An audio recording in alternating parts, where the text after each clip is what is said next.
Have you ever heard about the guy in Arkansas running a pirate radio station from his wildlife rehab center?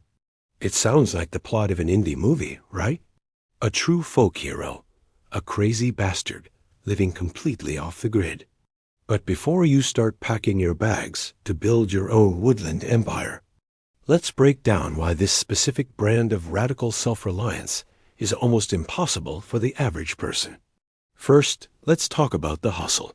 Running a wildlife rehab center isn't a chill part-time hobby. We're talking 14-hour days every single day, especially during peak season. And guess what? You don't get paid. It's a labor of love, fueled by sheer dedication. You also need a lot of space, which is hard to come by in the city.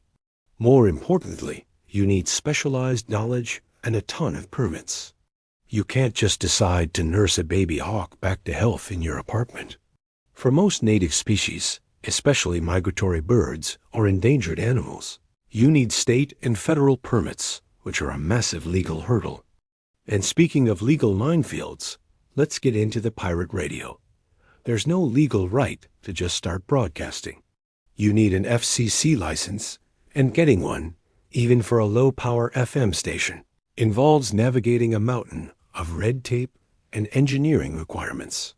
If you decide to go the illegal pirate route like our guy, you're risking massive fines. We're talking up to $100,000 per day per violation, plus serious legal action.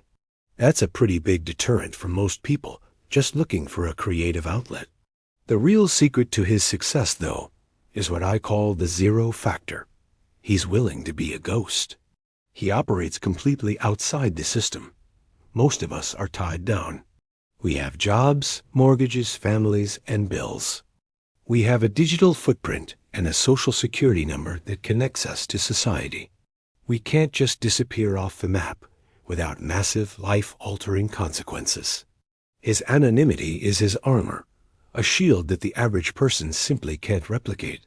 This also explains why a story like this comes out of a place like rural Arkansas and not a major city like New York or LA.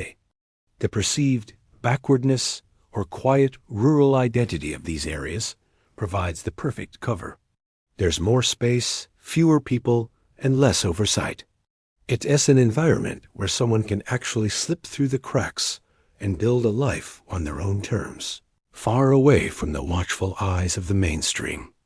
Ultimately, what makes him a modern folk hero isn't just the skills he has. Sure, learning Linux, rebuilding computers, or even building your own instruments are all things you can learn. The truly rare ingredient is his total, uncompromising commitment to an anti-establishment philosophy. He's not doing this for Instagram likes or a tax write-off. This is his life. That level of authenticity and sheer guts is what sets him apart. Most of us would rather just buy a new laptop than spend weeks soldering a new motherboard. And that's exactly why he's the one living the legend, while the rest of us are just watching from our screens. So, while his story is incredibly inspiring, it's as a powerful reminder of what true conviction looks like, and the very real barriers that keep most of us firmly planted in the world we know. Thanks for watching, and if you enjoyed this deep dive, make sure to like and subscribe for more. See you next time.